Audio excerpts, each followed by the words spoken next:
on the sea, and the sea becomes so rough it's turning over.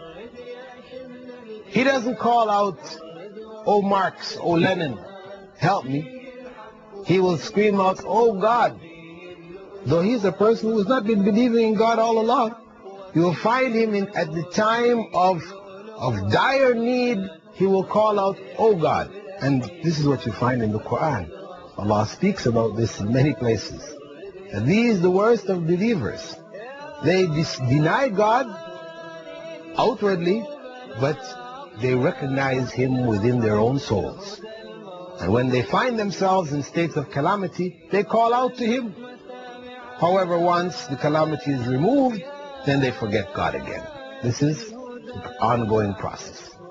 However, as we pointed out, each and every soul has that consciousness. And it is the environment which seeks to distort that consciousness.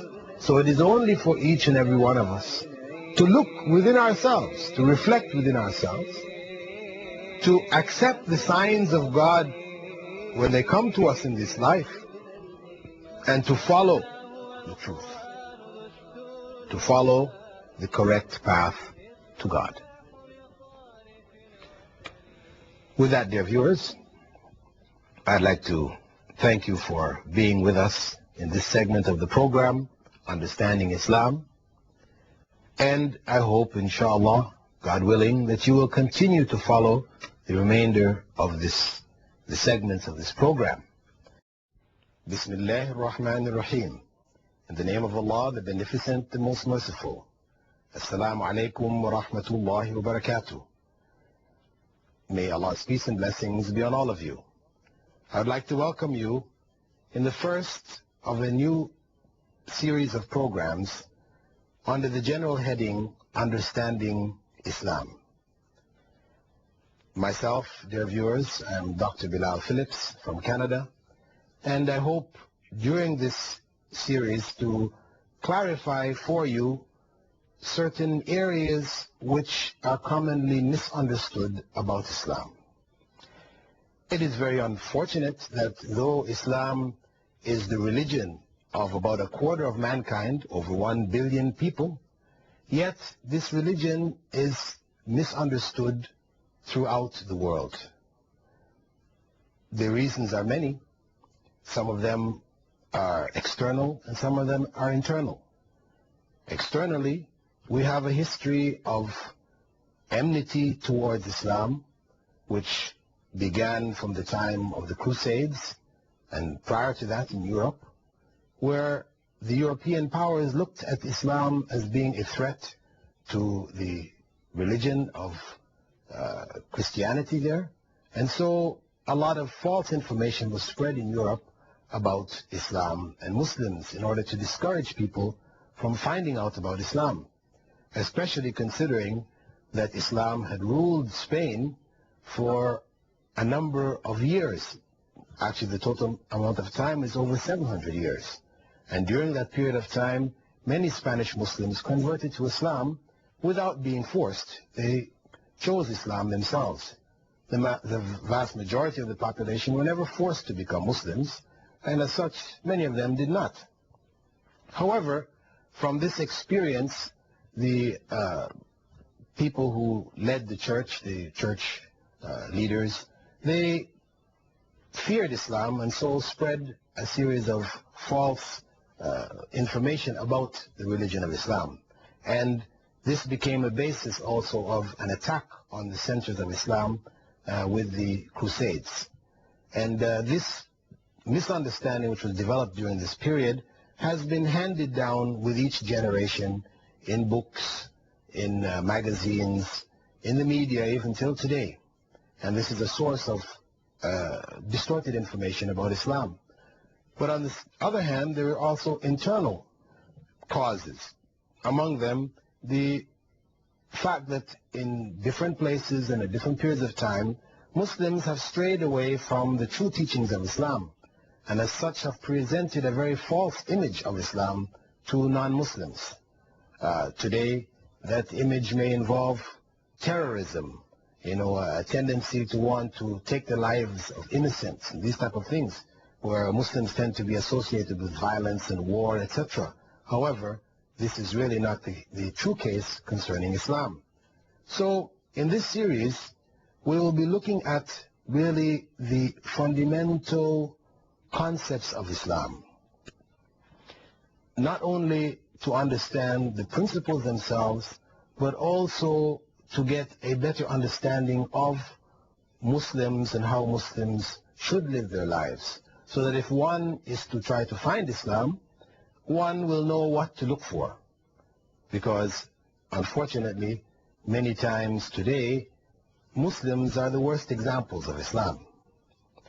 So, dear viewers, I hope you will be happy with what we have to present for you in this series, which will enlighten you as to the actual meaning of Islam. However, I must warn you that if you are to benefit from this program, then you have to approach it with an open mind. Emotions blind us. So we must not look at information if we want to find out the truth about something. We have to look at it unemotionally. We have to put aside our emotions, because emotions, as I said, blind us oftentimes to the realities of things. So we have to look at it practically speaking, see what the information is, and then we judge it in the light of our intelligence. The reality is that each and every religion claims that their religion is the only true way. It is the only way which God has ordained for man. This is a fact. What that does for us is that it puts us in a position where we are confused, which in fact is the true religion. If everyone claims that their religion is the correct way, then how do we know which is in fact the correct way? The reality is that we can only find out if we look at each religion from its actual teachings. Go to the sources and find out what is the essence of this religion. At that time, we can then judge in the light of our reason, is this correct or is this not correct? Because if we judge right and wrong merely because we are born in a particular religion, then we will have fooled ourselves. We have left our future to chance. God gave us intelligence in order that we may choose between right and wrong based on reason, not just based on chance.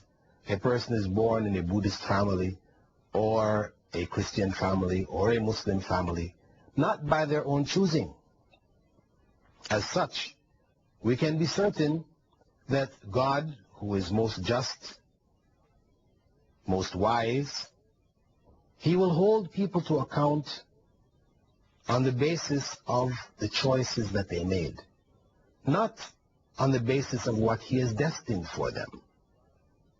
If God destined that we be idol worshippers, and in fact idol worship is not acceptable to Him, and then He punished us, put us in hell because we're idol worshippers, this would be unjust. However, God is the most just. He may have destined for us to be born in a family of idolatry, where we worship idols. However, He has given us an intelligence by which we can look around us and analyze, is this, in fact, the correct religion which God wants for man? He will also show us various signs in our lives what in fact is the true religion and how we should go about finding it. We only have to trust our reason, our intelligence, and what we feel within our hearts as right and wrong. God is most merciful.